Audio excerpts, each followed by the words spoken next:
Mulai dengan surat 21 ayat 37. Silakan. 21 ayat 37. 37. Ya.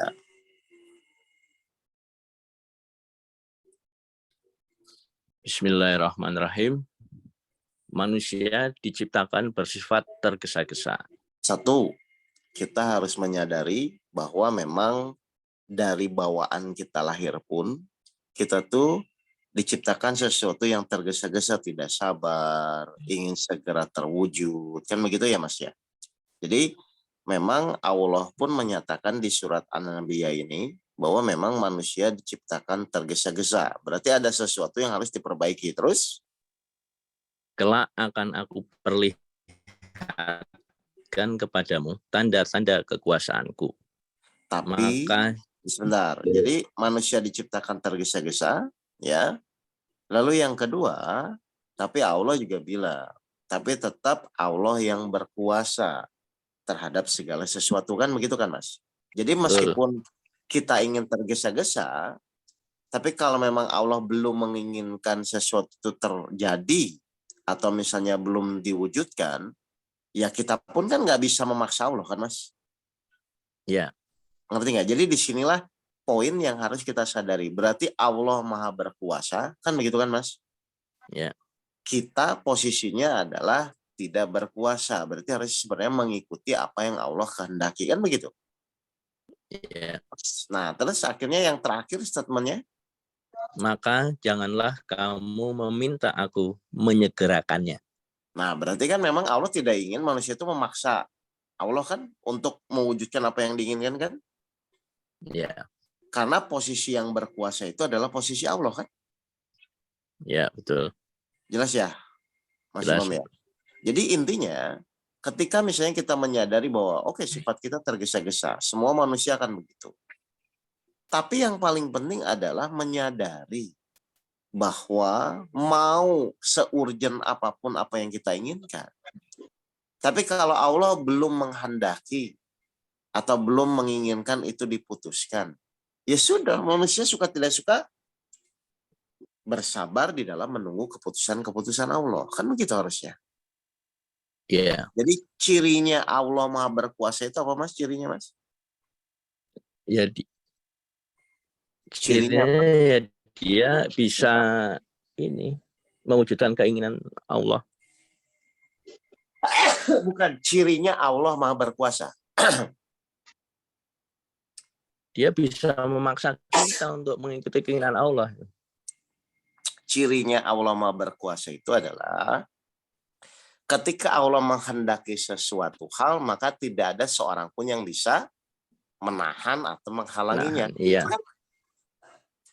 Kan cirinya Allah Maha Berkuasa itu berarti tidak ada satu makhluk pun yang bisa menolak atau menghindar dari apa yang Allah inginkan. Makanya di situ ada namanya kehendak Allah. Kalau kehendak Allah itu adalah segala sesuatu yang tidak melibatkan makhluk apapun di dalam mengambil keputusan itu. Kalau izin Allah, Allah masih mempertimbangkan nih. Misalnya Allah tadinya mau membuat seorang itu celaka. Tapi ketika orang itu misalnya bersedekah, selalu taat kepada Allah. Nah, Allah mempertimbangkan diizinkan atau tidak musibah tersebut. Gitu loh, Mas.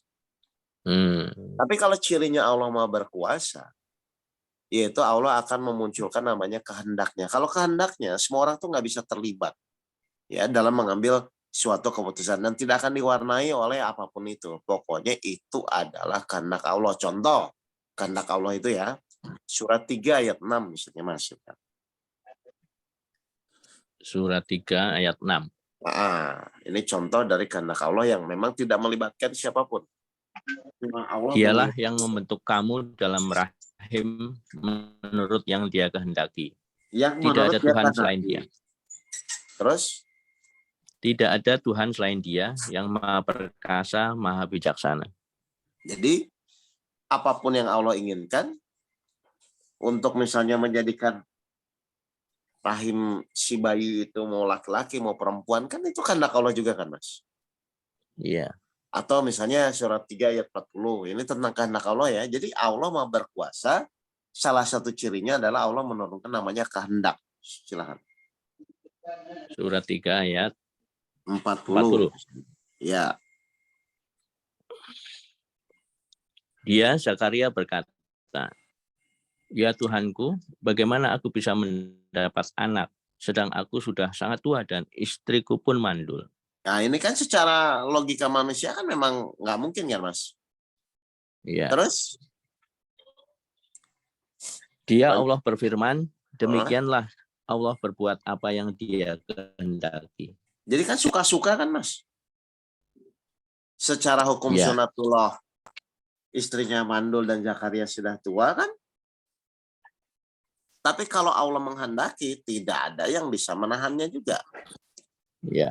Berarti di dalam kehidupan tuh ada dong yang namanya kehendak Allah, meskipun menurut kita tidak mungkin, menurut kita tidak bisa. Tapi kan kalau Allah sudah menghendaki ya, terserah Allah juga kan, Mas.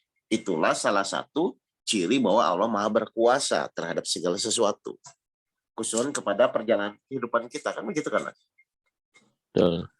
Jadi kalau orang menyadari ini, ya sudah, tidak ada yang tidak mungkin kalau Allah menghendaki. Cuman permasalahannya, kepada siapa Allah memberikan kehendaknya, kan itu aja sebenarnya. Ya.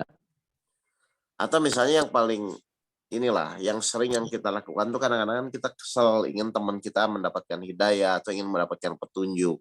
Berarti kalau kayak petunjuk hidayah tuh izin atau kehendak, Mas? Kehendak ya. Kehendak, suka-suka Allah. Coba surat 6 ayat 125. 6 125.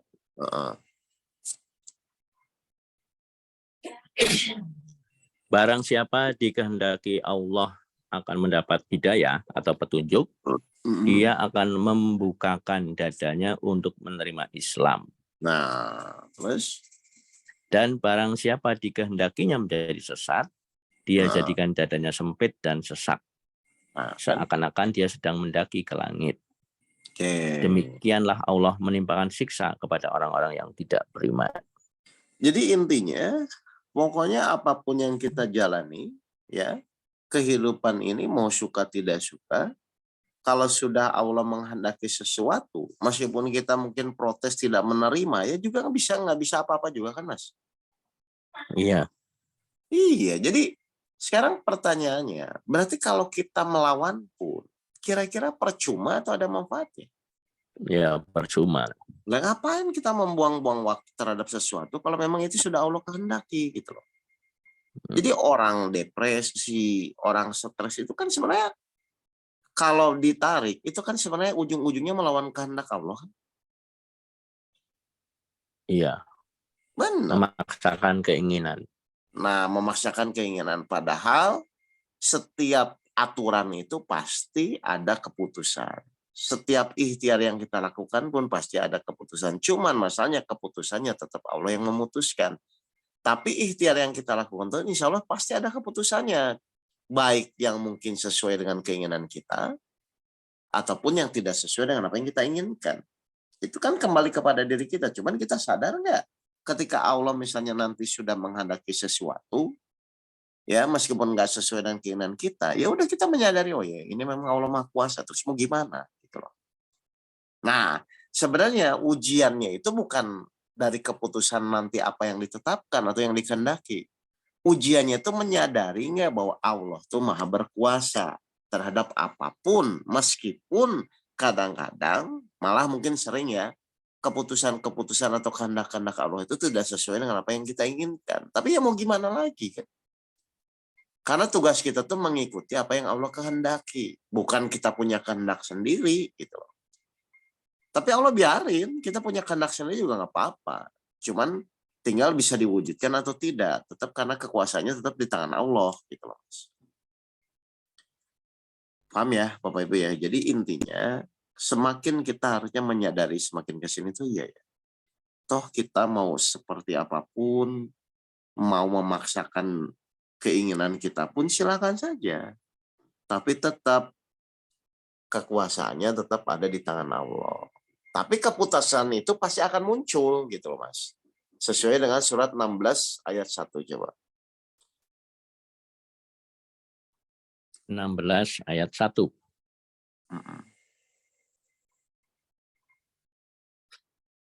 Ketetapan Allah pasti datang. Maka janganlah kamu meminta agar dipercepat datangnya. Jadi tetap keputusan namanya orang ikhtiar itu pasti akan ada hasilnya ya Mas ya? Iya.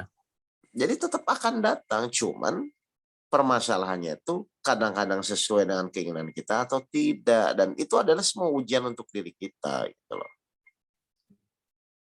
Nah tinggal sekarang secara manusianya kita tuh harus benar-benar menyadari, oh iya ya, mungkin doa saya belum dikabulkan, mungkin keinginan saya belum terwujud. Ya memang itu masuk dalam keinginan Allah atau kehendak Allah. Nah tugas kita sebagai manusia mengikuti itu. Kalau kita benar-benar bisa dengan ikhlas mengikuti itu, ya Allah juga mudah akan menghendaki sesuatu gampang. Yang tadinya tidak mungkin pun bisa jadi mungkin kalau misalnya Bapak Ibu benar-benar yakin tentang Allah Maha Berkuasa. Gitu. Ya. Jadi prinsipnya adalah ayo secepatnya kita menyadar mau gimana gitu loh. Kan intinya semua itu kan tinggal Allah menghendaki atau tidak. Kalau menghendaki ya terjadi. Bahkan mungkin kita kadang-kadang juga sudah udahlah, udah lelah dan lain akhirnya pada titik itu terus tiba-tiba Allah menghendaki ya Allah kasih kan gitu. Jadi kalau orang yang sudah menyadari itu ya menyadari bahwa Allah Maha Berkuasa terhadap segala sesuatu, memutuskan apapun itu adalah kehendak Allah, sudah. Makanya ujung-ujungnya kan Allah berkehendak, manusia hanya disuruh taat untuk menjalani kehendak-kehendak Allah. Gitu. Jadi memang hidup itu ada aturannya ya Mas ya. Tidak bisa memaksakan segala sesuatu. Toh kayak kita aja lah, kita nggak punya paspor ingin ke luar negeri kan juga nggak bisa kan Mas? Iya. Meskipun marah atau bagaimana karena syarat mutlaknya ya ikuti aturannya ya sama lah sekarang. Kayak Allah menolong semua manusia ya kadang-kadang yang dia kehendaki yang belum ditolong ya memang belum ditolong juga gitu loh. Nah tinggal kesadaran itu muncul nggak gitu kan.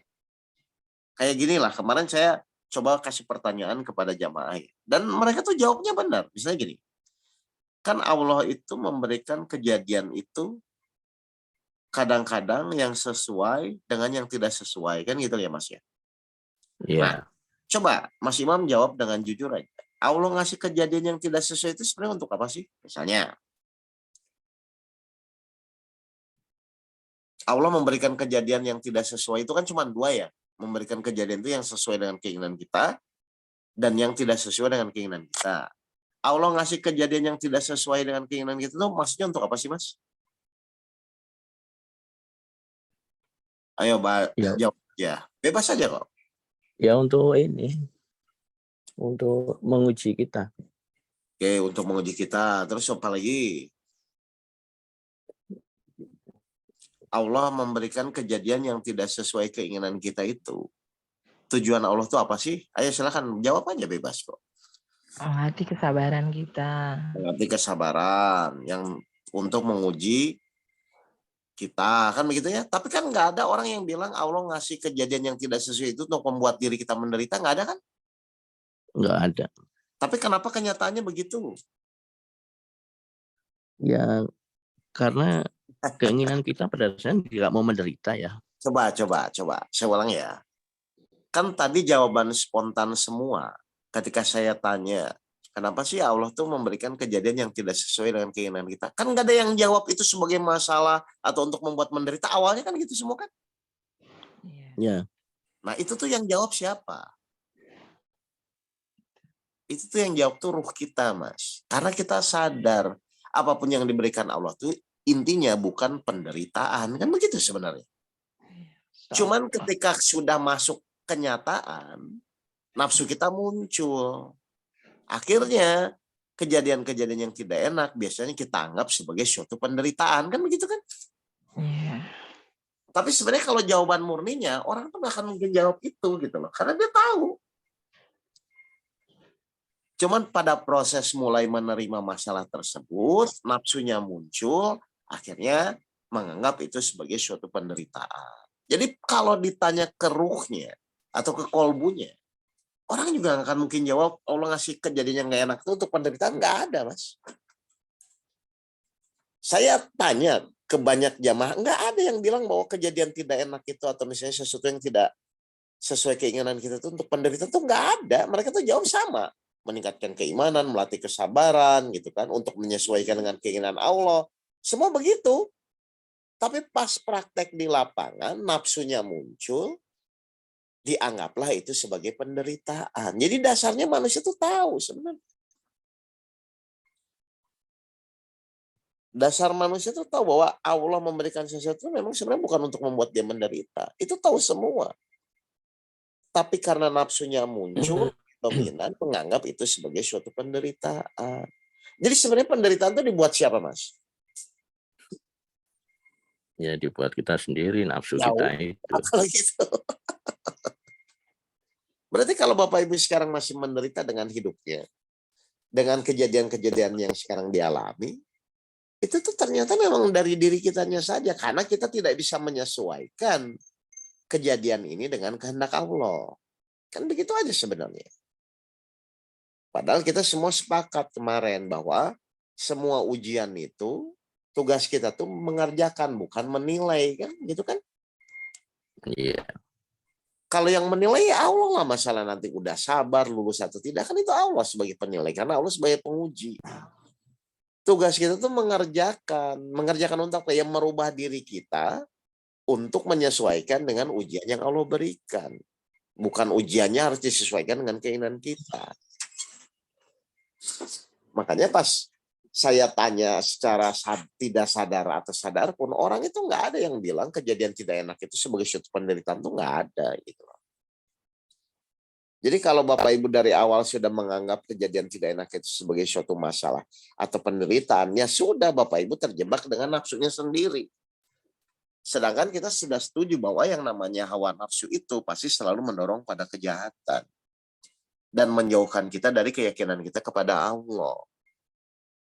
Dan tidak ada orang yang mengikuti hawa nafsunya itu masalah mudah terselesaikan, itu nggak ada, Mas. Pasti orang yang mengikuti hawa nafsunya itu semakin lama akan semakin tersesat, akan semakin jauh dari Allah dan semakin dikuasai oleh namanya setan, kan begitu kan? Ya.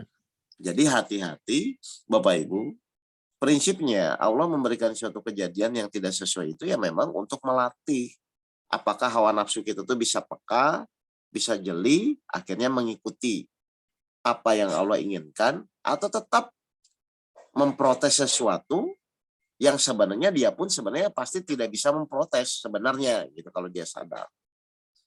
Jadi memang luar biasa nafsu itu. Bahkan orang yang sebaik apapun ketika misalnya sudah mengikuti hawa nafsu, sudah gitu loh. Jadi bodoh ya. Pertama jadi bodoh, dua jadi nggak berpikir sehat gitu loh. Coba aja misalnya kayak inilah, misalnya saya kasih contoh ya. Waktu anak Nabi Adam lah, misalnya surat 5 ayat 30 misalnya, Mas. Ini kan surat dari 5 ayat 30.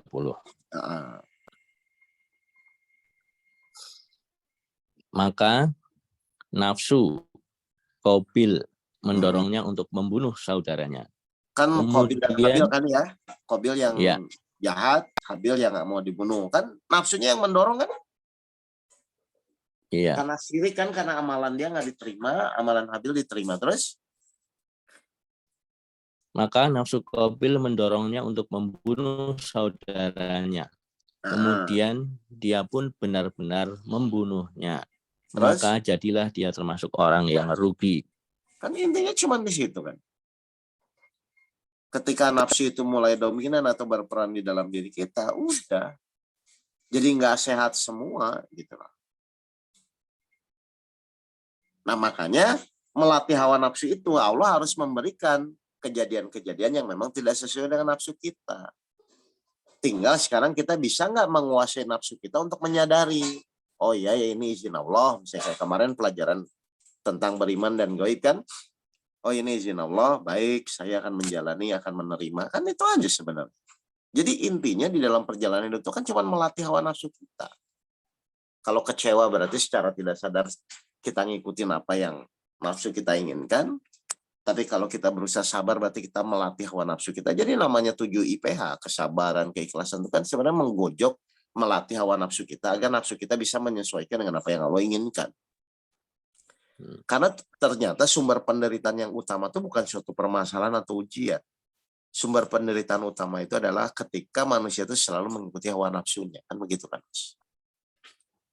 Iya. Karena kalau sudah orang mengikuti hawa nafsunya, apapun yang dilakukan tuh pasti sudah untung rugi, nggak akan ada karena Allah gitu loh, Mas.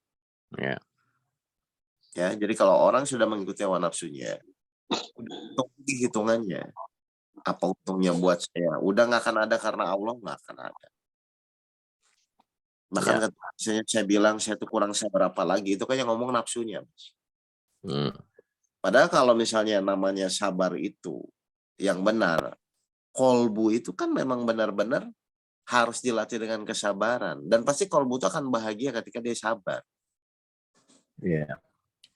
Gitu. Jelas ya Bapak Ibu sekalian ya? Ya, jelas Ustaz. Jadi intinya, pertama sadarilah bahwa Allah Maha berkuasa terhadap segala sesuatu. Ketika Allah berkuasa terhadap segala sesuatu, cirinya adalah Allah punya namanya kehendak. Yang setiap manusia itu tidak bisa ikut campur ketika Allah menghendaki sesuatu dan memutuskan segala sesuatu. Karena sudah tahu bahwa Allah itu Maha berkuasa, maka tugas manusia itu ya sudah, ikutilah apa yang menjadi kehendak Allah. Berat itu karena muncul dari nafsunya. Tapi kalau ditanya ke ruhnya atau ke kolbunya, tahu jawabannya menyadari semua kan yang tadi saya sampaikan. Kejadian tidak enak. Ada tuh yang bilang penderitaan. Yang ada cuma melatih kesabaran, untuk melatih hawa nafsu. Kan begitu akhirnya jawaban-jawaban spontannya kan, Mas? Iya. Nah, jadi intinya mari secepatnya kita memperbaiki diri ya. Supaya suka nggak suka karena harus memperbaiki. Karena kehidupan ini sebenarnya selalu akan muncul yang namanya kehendak Allah. Dan kita pun tidak bisa melawan itu. Sudah tahu tidak bisa melawan, dan memang tugas kita menjalani dengan ketaatan, ya sudah. Jadi ketika ada sesuatu penderitaan itu pasti dari nafsunya. Bukan dari kejadian atau keputusan yang Allah tetapkan. Jelas ya Bapak Ibu? Baik, jelas Ustaz. Itu, terima kasih. Mohon maaf kalau ada kata-kata saya menyinggung Bapak dan Ibu. Mari kita tutup dengan bacaan hamdalah bersama-sama. Alhamdulillahirrabbilalamin. Wabil taufiq wal hidayah. Assalamualaikum warahmatullahi wabarakatuh. Waalaikumsalam warahmatullahi wabarakatuh.